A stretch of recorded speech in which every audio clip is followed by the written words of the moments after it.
Well, hey, Ryan. Hey, Steve. Great to be with you. You as well. This has been fun talking with, people in various roles and ministries and organizations, and I'm excited for today's conversation as well. Yeah, there's a lot of talk right now of justice, which is a great thing, and sometimes we can solely think of justice through our own lens. And today, I'm excited to hear from a guy who advocates for justice around the world.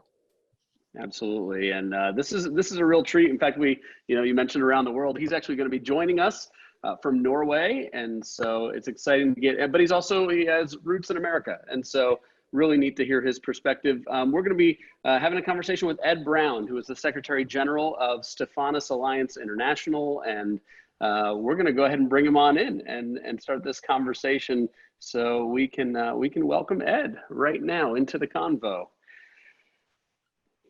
There he is. Hi, guys.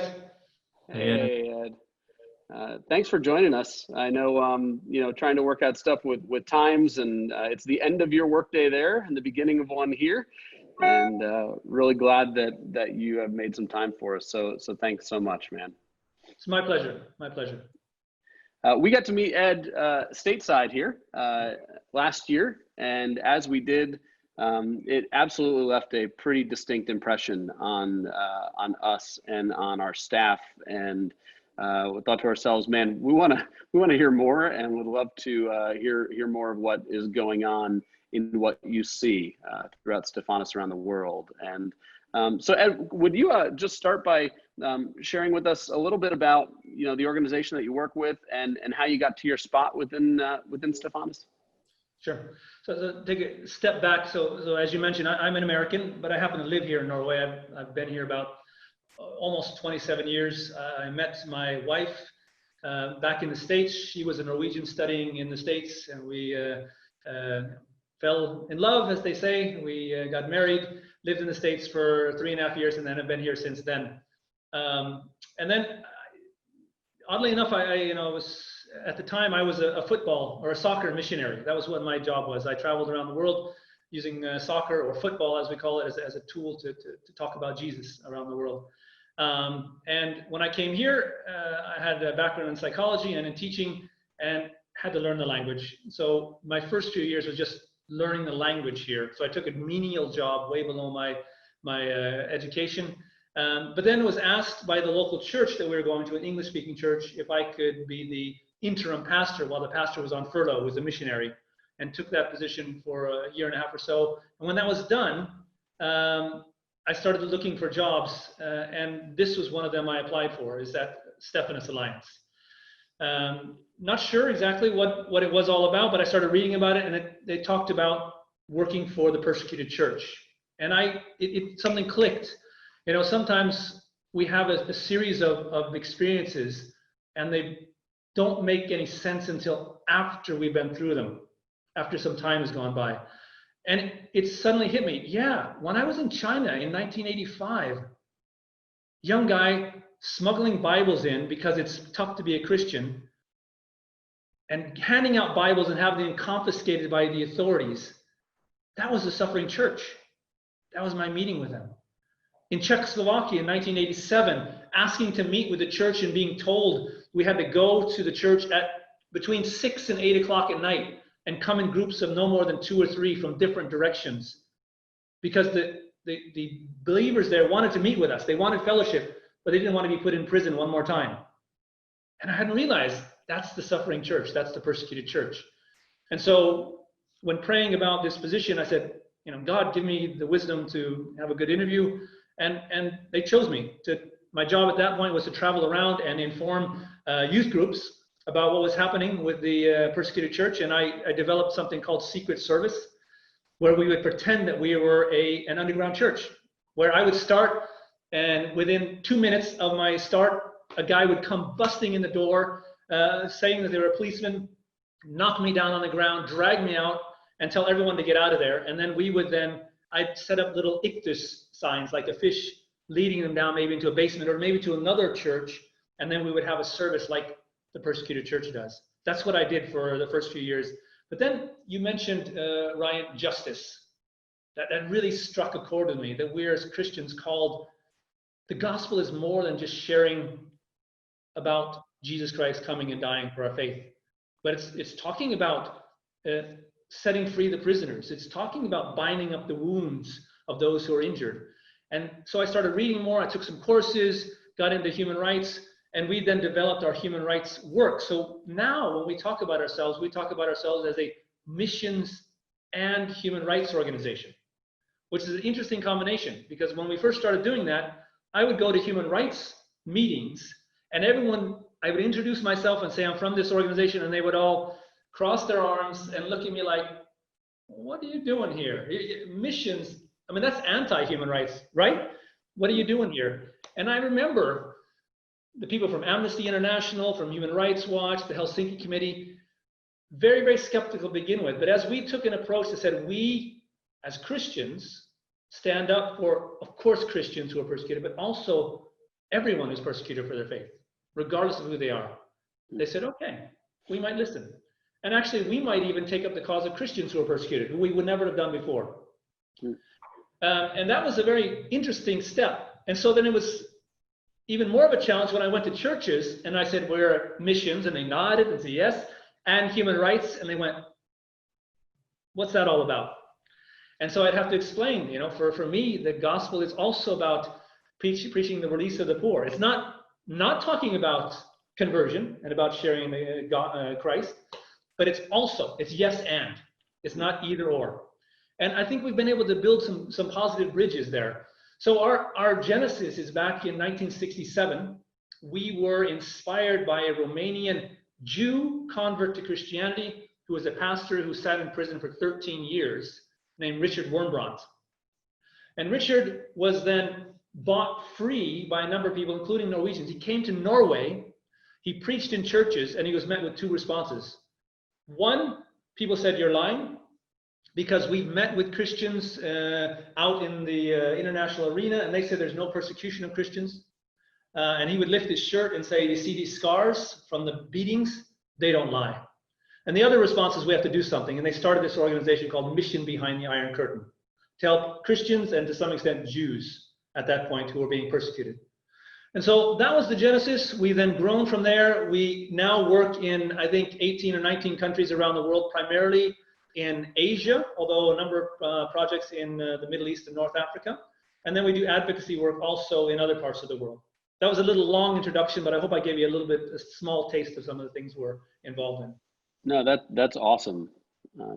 Thank you, Ed, for sharing that. Ed, and what you do affords you some travel, some unique opportunities to see the world.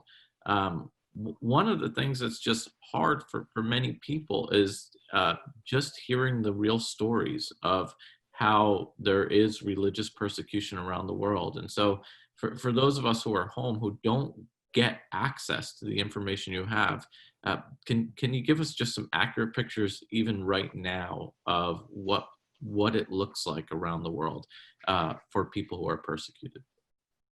Yeah, I could use hours sharing with you examples. Let me just pull out a few concrete ones.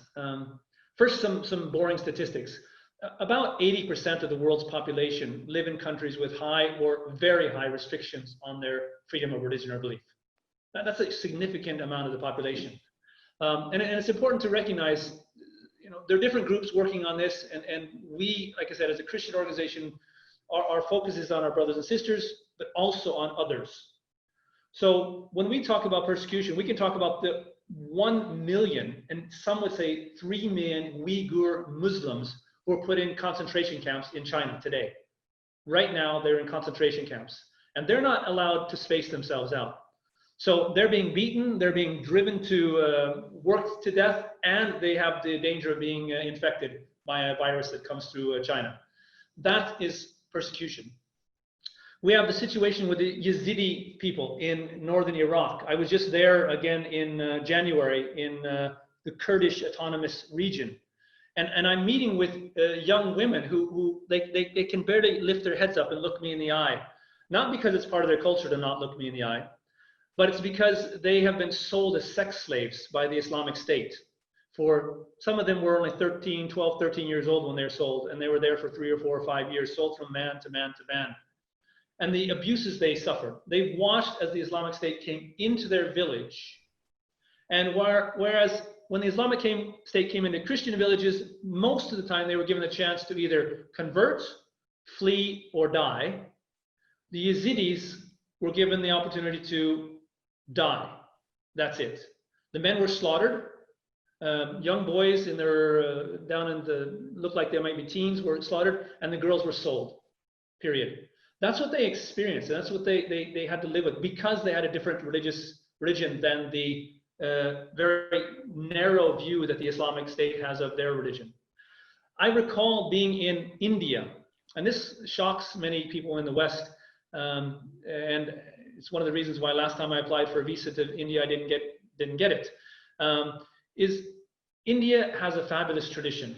We think of Mahatma Gandhi, the peaceful, passive resistance tradition, which inspired Martin Luther King Jr., for instance. Sitting on a mat, peacefully working with weaving or something. But there's a violent part also to the Indian culture. They have a plethora of gods. And I went to Orissa State, and it's in the western portion of India. And I remember before we went out to the districts, we saw a few temples. And I stopped by one of the temples, and the temple was dedicated to the god Kali. And here's this god standing with 4 arms, 2 on each side, and each of them holds a head that's been severed and is dripping with blood, and fangs. And Kali is the destroyer. Now, to be perfectly just in my treatment of Hinduism, the destroyer, you could say, if you interpret Kali in the best possible sense, it'd be similar to the judgment that we think God is coming with at the end of days to judge the wicked. But that doesn't mean that everyone interprets it in that way and interprets who wicked people are. So for many of the people in this region, the wicked are the Christians.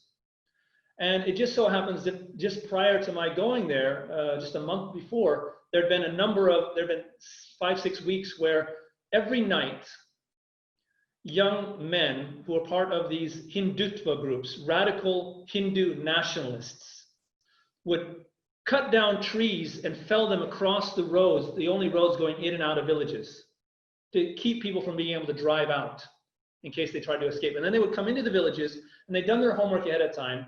They found out which houses belonged to Christians, and they attacked the houses. And I met, it's very difficult to talk about, a group of women, all widowers. There were 5 of them with their, I don't remember how many children, each had 3 to 5 children. And their husbands had been murdered brutally. The one I remember told me, they came to our house. They called after my husband. He came out, and they grabbed him and started hitting him with their fists. And then they had sticks, and they were beating him, and they were kicking him. And my mother-in-law came out and yelled at them to stop. And they grabbed her and started beating her. And all the while they're chanting to my husband, "Return to Hinduism, return to Hinduism." And his response was, "I've been serving Jesus for the last 25 years. How can I deny him now?" Well, they continued to pummel him, and when he was unconscious, they poured paraffin on top and lit him on fire. And I watched my husband die with my children surrounding me. That's the reality of persecution. Now, I recognize that in some parts of the world, in the Western world, where we have a lot of freedom, we think persecution is when we maybe are, during a virus situation, told we can't go to church. That's an inconvenience. That's not persecution. It's legitimate, actually, the state in times of public health crises to actually say we can limit the practice of faith. That is legitimate. It's not persecution. Having your husband beat in front of you and burned to death is persecution. And those are the things that I run into. I visited North Korea twice, and there, using the word for God in heaven is forbidden. You can be put into jail for it. Schools encourage children to tell about their parents if they're doing something that might be strange. And that would be, for instance, reading a Bible or talking about God. And then they have a policy of the 3-generation policy, where if someone is found guilty of a crime, and having a belief like Christianity would be a crime, 3 generations are put into concentration camps. So the mother and father, of course, their children and their parents are put into concentration camps. And most people don't come out of it alive. But it's important to see the suffering church is not just a poor church. It's not impoverished. It's a strong church. It's a challenged church. And I don't want to glorify things. There are many who walk away from the faith because of persecution, but there are a lot of them that hold fast in the faith. And I remember we were in a factory that we supported in North Korea. And just so you get a picture, when I came into the country, everything I had was taken out and checked. So it's not a random check. Everyone who comes through, and there are only a few that come through, everything is opened up. They go through my camera, my cell phone, everything. And then I was given a guide. I didn't order a guide. I didn't want a guide, but I was given a guide. And I was with my colleagues, so we each had a guide with us. Wherever we went, the guides told us where we could go, who we could talk to, who we shouldn't talk to. And they're very keen on, you couldn't talk with normal people.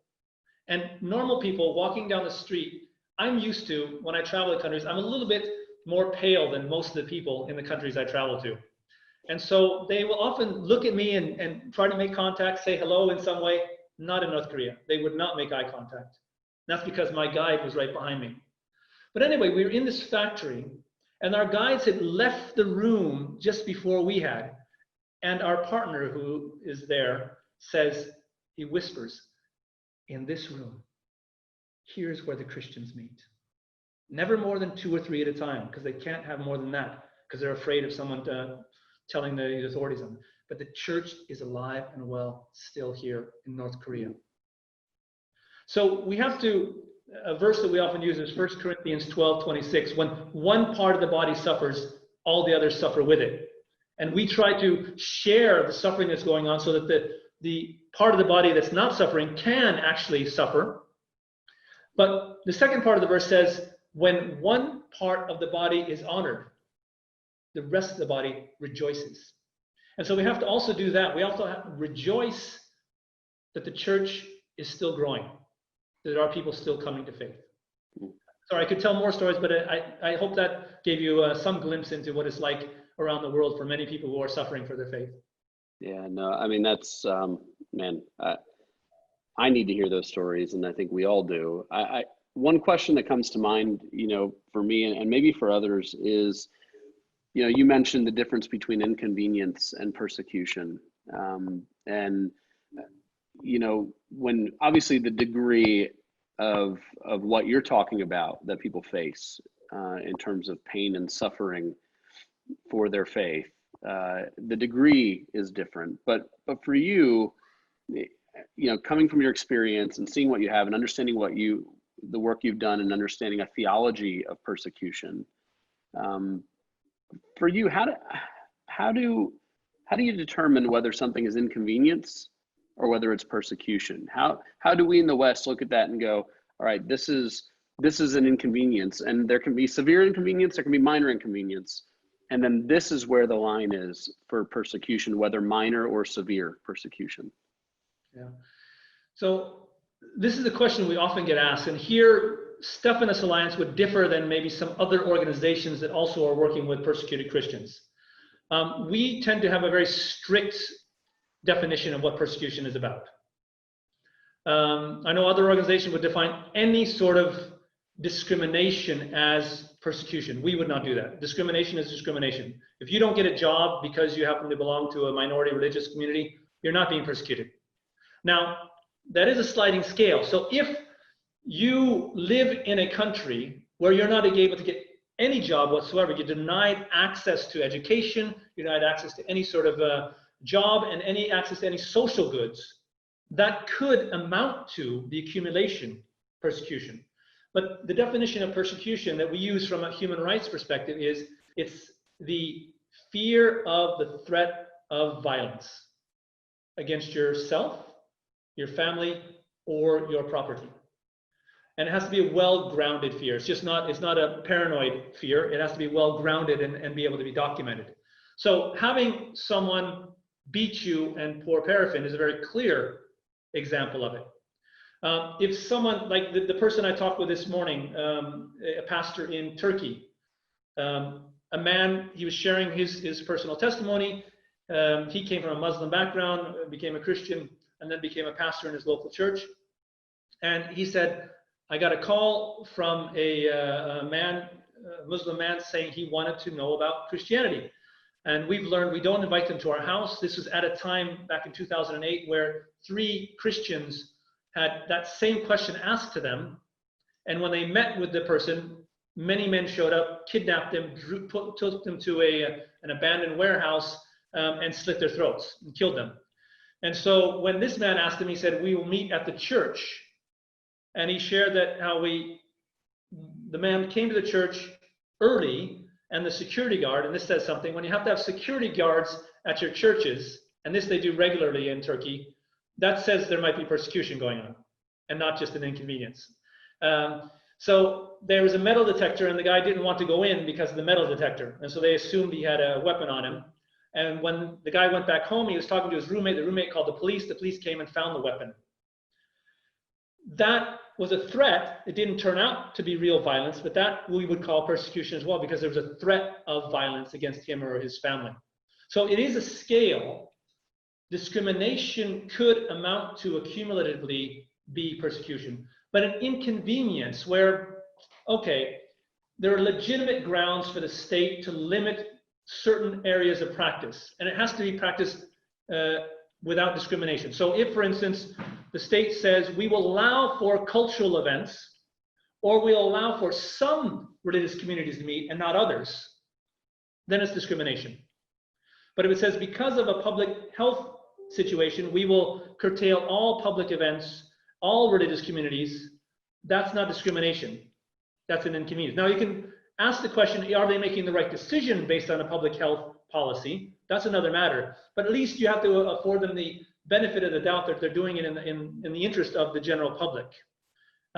So that doesn't answer your question, because there's no clear-cut line.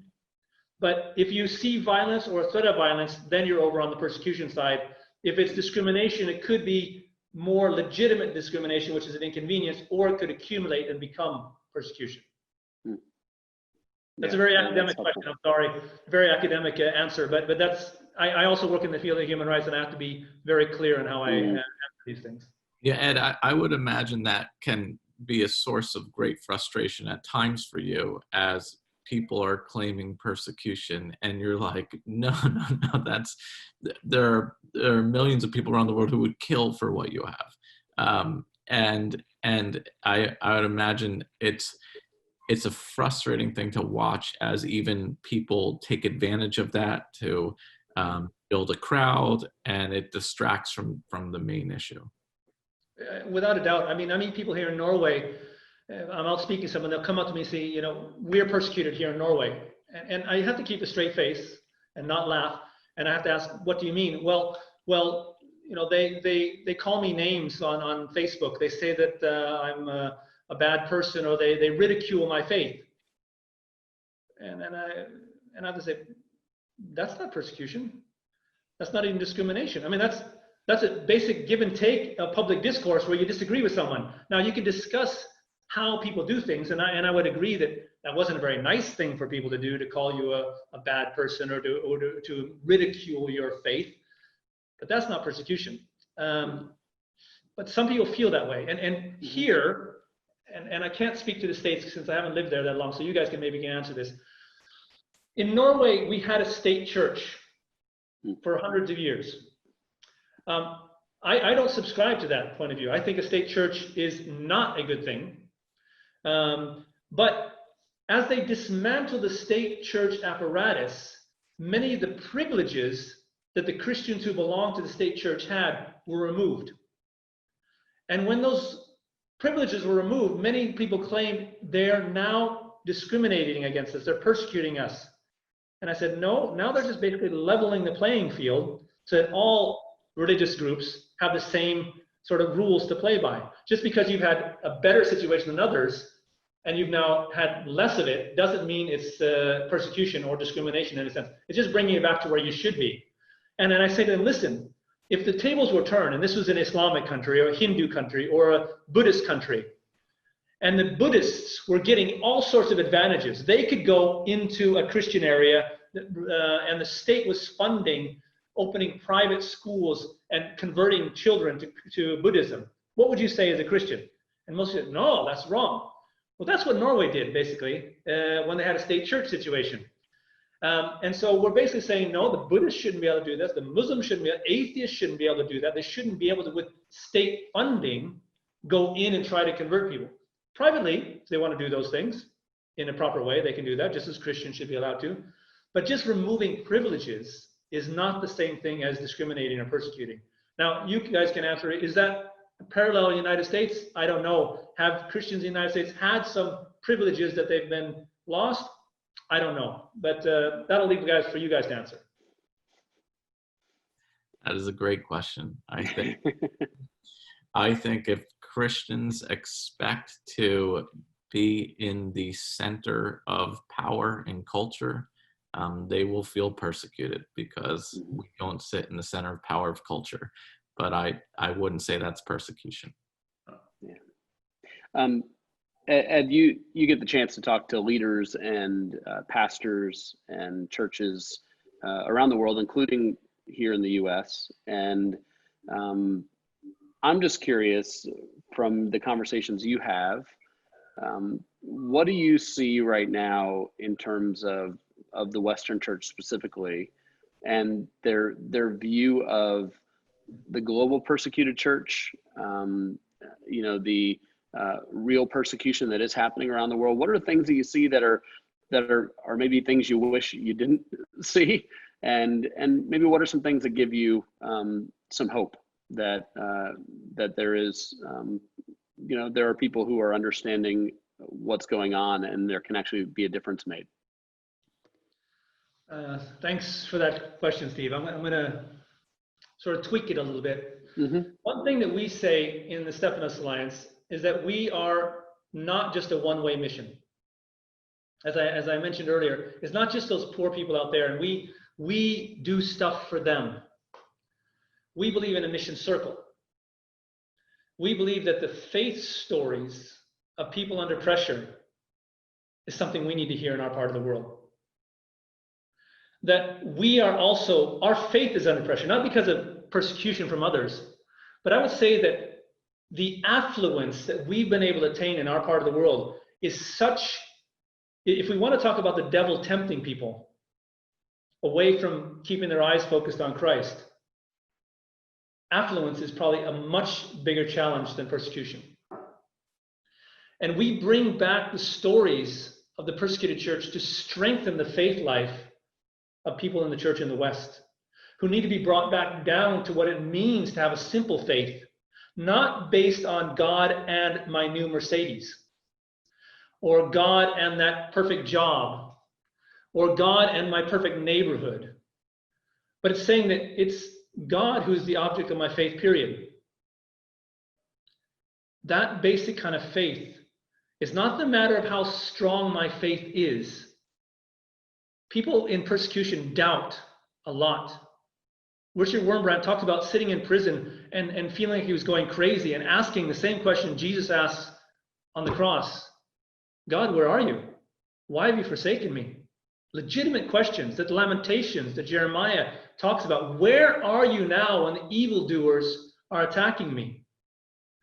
Those are legitimate questions to be asked. And coming through it and recognizing it doesn't matter how strong my faith is, even if it's that much, because the object of my faith is infinite. And that's what really matters. And we make idols of the things in our lives in the West. And that, for me, is the biggest danger. So when we have people who visit us, they look at the church and they say, wow, this is amazing. But I'm not sure we want that for our people. And in fact, one of the things that we've helped with is people who are in a persecuted situation and they have to flee. One of the things that we've seen is if they flee far away from their own culture, that's when more people walk away from their faith than if they're stuck in persecution. They get to a place, the United States or Norway, where they live with affluence, and they forget about God, and they forget about the community that they've lived in. And so one of the things that church leaders in those parts of the world where we work have suggested is, if we need to remove someone, the first step is to remove them within the country they're in, but to a safe spot. And if that doesn't work, remove them to a neighboring country that has a similar culture where they can be given a fellowship. And if we have to move them further out, and here's where the church in the West has to come in. What are we doing? And I challenge Norwegian Christians, and you guys can do the same with American Christians. When the world comes to us in the form of refugees or immigrants, many of them are Christians. There are two things. One is they're a Christian, one is they're not a Christian. Those who are Christians, what are we doing to bring them into our fold, to nurture them? Because they come from cultural settings where community is everything. And when they come into an individualistic culture like ours, they feel like they're drowning and they don't know where to go, and they walk away from the faith. And then the second one, those who aren't of the faith, they also come from community, cultures of community. What are we doing to take them in so we can draw them towards the Christ that we worship, instead of alienating them and putting them in ghettos? That's a challenge I give to the Norwegian church. You claim we want to send missionaries out there. People are coming to our part of the world. What are we doing to bring them into our communities? And knowing that's going to change us too. Or are we so comfortable in our affluence that we don't want to be changed? The gospel is about changing. We need to also be willing to change. Sorry, that was my little sermon. A little bit too much, but I think you get the point. So we in the Western church, we are suffering from affluence. We're suffering some complacency. We are the church of Laodicea. We are apathetic, and we need to be woken up. And one of the things that we in Stefanus Alliance want to do is bring those stories back so we can be awakened to what the reality of life is. The average Christian is not a white male driving a Mercedes. It's a poor, impoverished black female who's struggling to feed her children. That's what the reality of world Christianity is all about. Did you have and thank you for that incredible challenge, and did you have a moment for yourself when you were out doing the work where you said, this is what God's called me to do?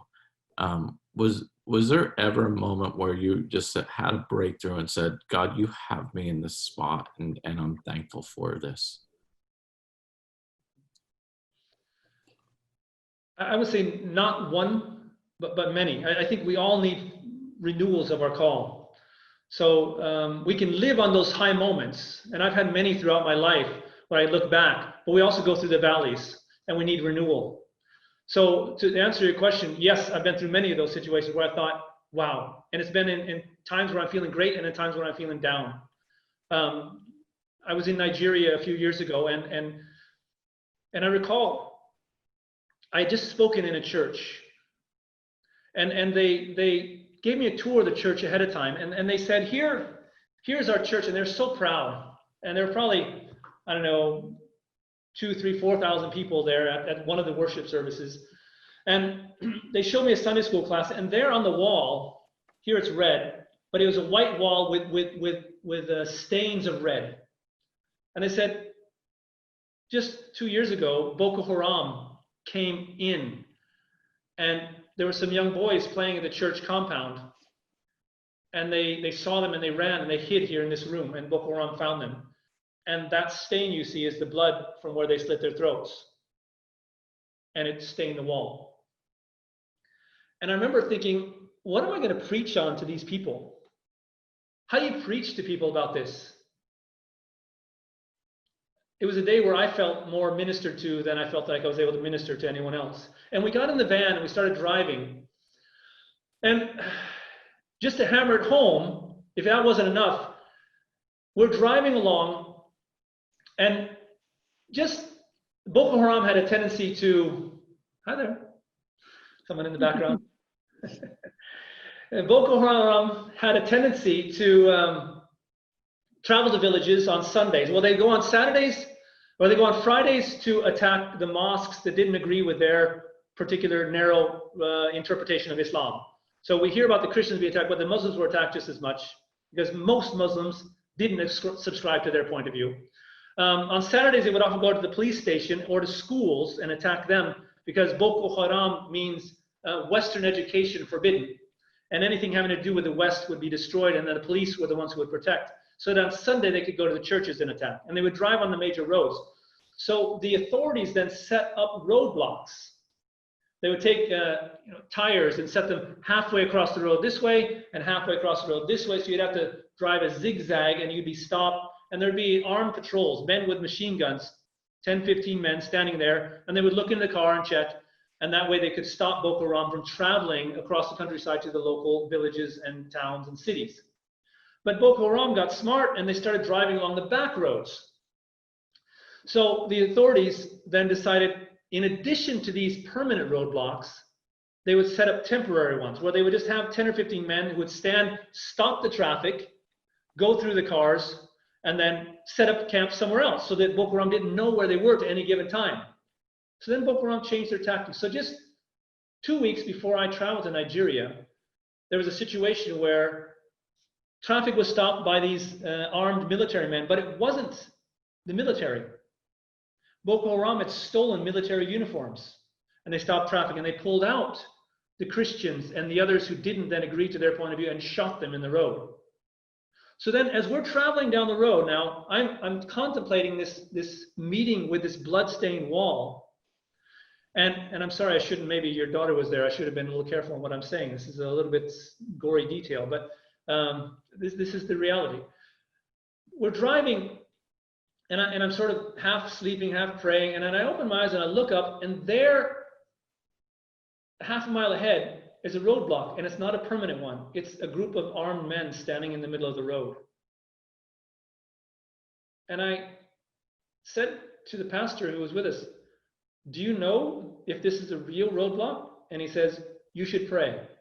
That's not the kind of words you want to hear when you're out in the middle of nowhere in a country you don't know that well. You should pray. I mean, I've been praying, man, that's great. but you don't want to hear pray in the context that this could be your life on the line. So I was praying, but I had a hold of my bag and I had a hold of the handle of the door so I could jump out and run while I prayed. Now, it turns out this was the police. It was a legitimate road stop. But as we passed through, I thought, I'm leaving in 2 days. I don't have to deal with this. My brothers and sisters here, will be traveling this road again tomorrow and the next day and the next day and the next day. And this is their reality. And they have to live with that. And I'm not sure if that answered your question because I don't even remember what the question was. So you have to forgive me.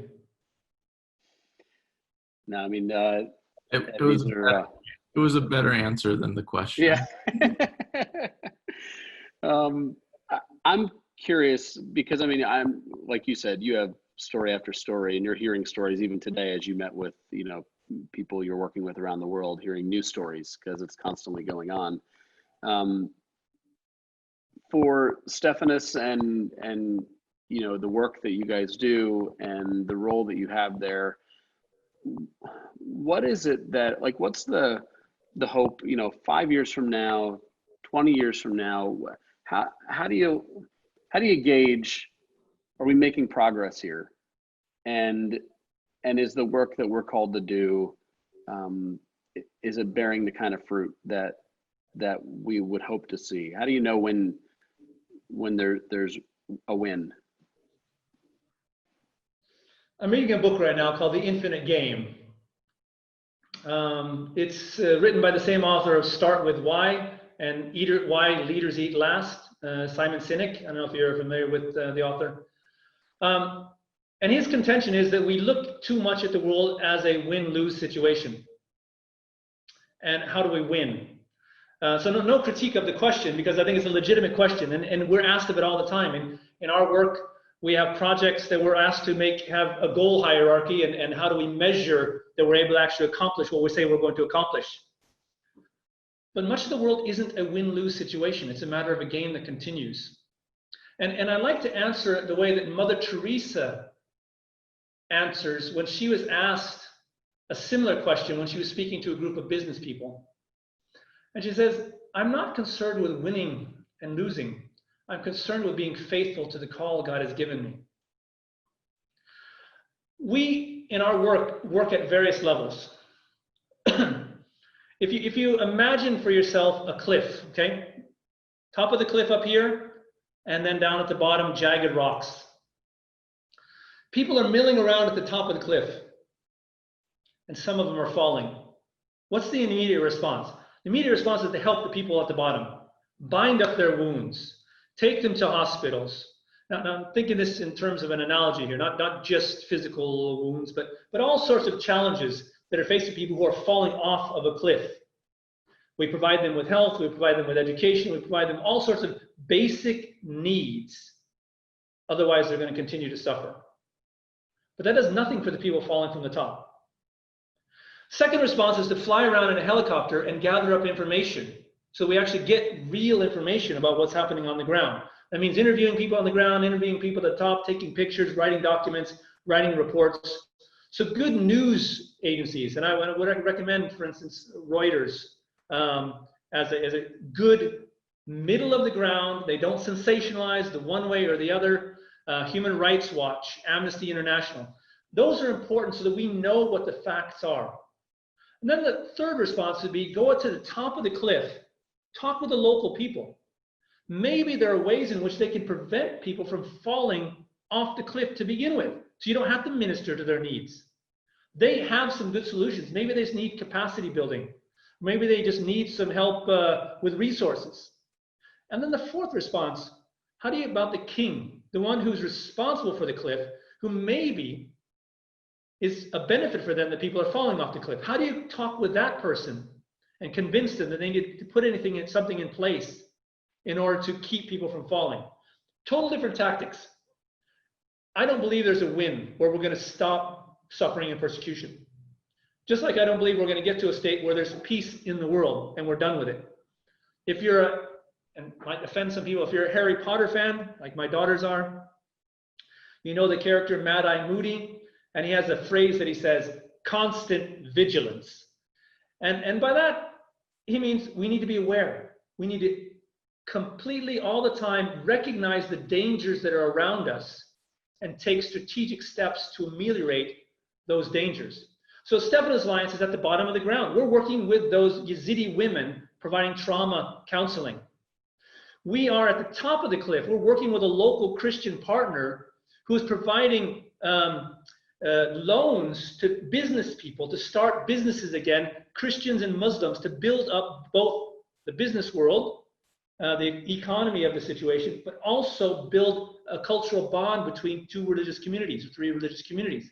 And at the same time, while I was there, I met with the Minister of Culture and I met with the Minister of Religion to talk with them about building good laws, for instance, that help with textbooks that don't portray the religious minorities as evil.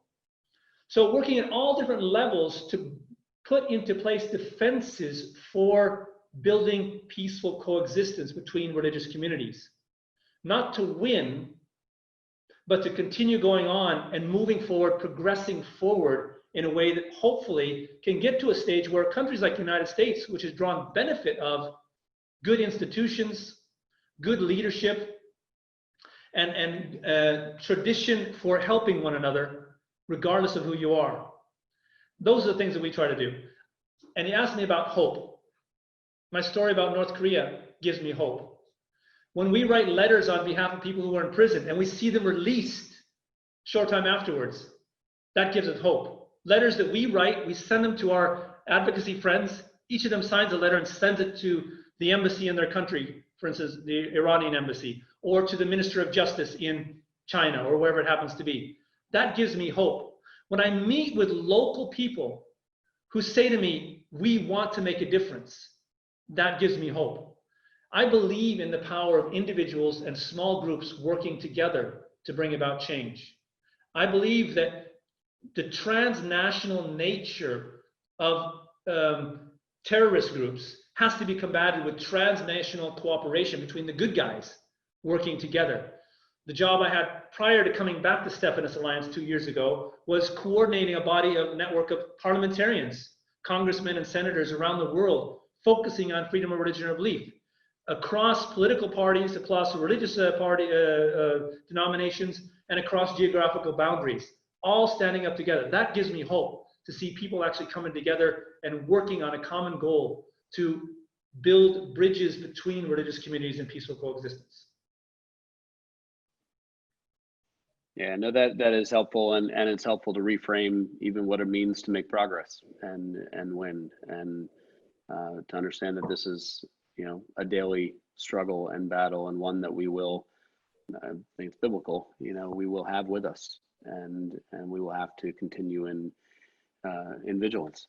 You know, Ed, there's you know, man, I could listen to the stories of both hope and also the painful ones to learn and hear more. But if people want to, and you mentioned letters, you mentioned, you know, a number of things we haven't even gotten into today, which when we got to sit with you last year, we got to hear a little bit more of some of those things. But if, you know, someone wanted to, you know, they're saying, hey, look, we are in an affluent culture here.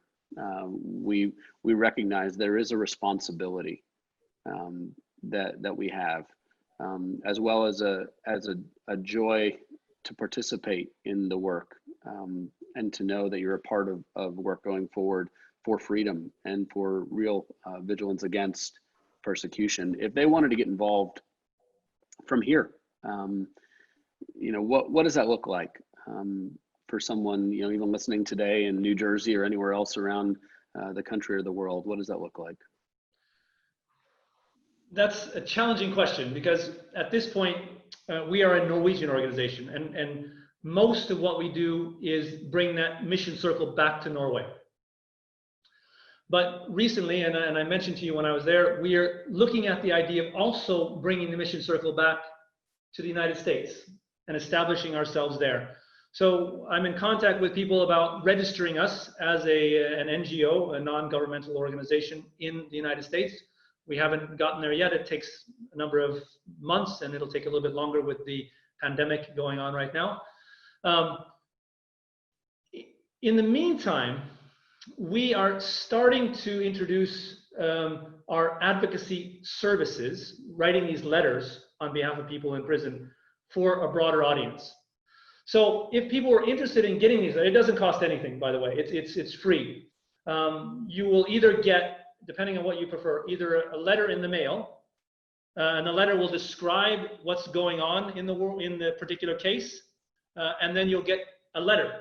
We write it, addressed to Minister of Justice in China, or the embassy, the Iranian embassy, as I mentioned before, in the United States. All you have to do is sign it, put it in an envelope, put a stamp on it, and send it. Or you can get it by email, and then the same procedure. You have to print it out, put it in an envelope, and send it. Those are the two ways we could work on in the United States. The third way that we have here in Norway, which we don't have figured out in the States, is that here in Norway, you can get a text message. And if you signed up for the service, the text message, you just click yes, and a letter will be produced at the printery, at the printers, with your name on it, and it'll be sent out. Now that will cost you, I don't know what it would cost in the United States, 25 cents or something, each SMS you sent, or 30 cents or 50 cents, or whatever it cost us to make a deal with the printer to take care of those costs. That's a concrete way that people can engage in this sort of ministry. The second thing is we believe in prayer. So when I meet with our brothers and sisters, one of the first things they say, and this is incredible, number one, thanks that you see us, that we're not forgotten. I can't count how many times people tell me that. Thank you for coming. Thank you for seeing us. We felt forgotten. Number two, please remember us in prayer. And so we have a prayer letter that we send out. It goes out 7 times a year, where you will have a week by week sort of country to pray for and concrete things to pray for. We send it out in our magazine. Now, our magazine, unfortunately for those in the States, is only in Norwegian at this point. So we will work on getting that in English down the line. But the prayer letter we could do in English fairly quickly. It's not there yet, but it's coming soon. So if people are interested in that, they could contact me, for instance, and I can then pass it on, and maybe that can help speed up the system here. Or if they want to go through you guys, you could do that. Or if the church was interested, we could provide something, send it to the church, and you guys could then send it out. We can think of ways of making that happen. So unfortunately, this conversation is coming a little bit early in our process of getting ourselves established in the United States. So if it had come 6 or 8 or 12 months down the line, I could say, here we have a magazine, we have these letters that are already ready to go by text message and whatsoever, but we're still early on in the stage. Well, the great thing is we can have another conversation as well and continue to get it in front of people. And for those wondering, these letters, they're specifically written to these authorities in the hopes and pleading for the release of people who have been unjustly persecuted and who are imprisoned in these countries. And so, and you've seen a difference in those things. You've seen, people literally be set free because of people writing. Exactly. So it doesn't happen in every case. In most cases, we don't see it immediately, but in some cases down the line, some we've seen immediate responses, but some it's down the line. Some we've seen, unfortunately, a worsening of a situation in prison. And we make sure we have a correct case. We got the facts straight. The helicopters are flying around. And number 2, we check with people as close as possible to people sitting in prison that they actually want a public case. But we've had instances where people have been beaten more. They've been put more in solitary confinement. And every single time we've said, do you want us to stop? Do we want to do anything? No. I knew that when the prison guards came and were ridiculing me and taking away my food, that someone in the world remembered me and I wasn't alone anymore. And that gave me more hope to continue on, even though I was being tortured more. Wow. Well, Ed, like I said, we could sit here hours and hear many of these stories, and we need to hear the stories. And, I know I need to hear the stories. And that in many ways, God can use to help, pierce hearts of people and call people to be involved and move. And at the very least, pray for those and remember those who are persecuted. Would love to do exactly that together before we finish up, to pray together and to lift up those who are persecuted and the work that you guys are doing at Stefanus and the work that you're doing. Ryan, would you mind praying for that work and kind of closing our time with that? Sure. God, just thank you for this time, for Ed, the way he advocates for justice in the face of persecution. God, thank you even for the way as he shares stories of those who are enduring persecution. It strengthens my faith and Steve's faith. And God, we pray that for our church. We pray, like Ed challenged us, that we would be jarred from complacency or affluence. And God, our heart would be to bring mercy, to partner in the ways we can. Lord, would you give us a realistic understanding of persecution, so that our lost neighbors don't think that as the church cries persecution in the West, they just look like spoiled kids. But we would be clear about, those who are suffering around the globe are persecuted. And God, we pray for Ed, that you'd bless his ministry, that they would be resourced to do what you have for them. And God, just thank you for the favor you've given them with officials around the world, and their willingness to think of a global ministry from the high view to picking people up who've been persecuted deeply. And so, God, would you bless Ed? Would you bless the ministry there? And just thank you for his investment in us today. We ask all that for your glory, God, in Jesus' name. Amen. Amen. Thanks, guys. Thanks, Yeah, Ed. thank you so much, Ed. And thank all of you for joining us today. We'll include in the post some ways to connect with Stefanus and the work that's going on there. If you'd like more information about those letters, or to find out more and be kept in the loop on as they make their way this way by God's grace to do work in the States as well. And so thanks for joining in. Look forward to the rest of this week with you. And then Sunday, just a reminder, our services are 9, 10:15, 11:45, and 6:30 p.m. And look forward to continuing to journey toward Christ together. Thanks again, Ed. Have a great evening in Norway. Thanks, guys.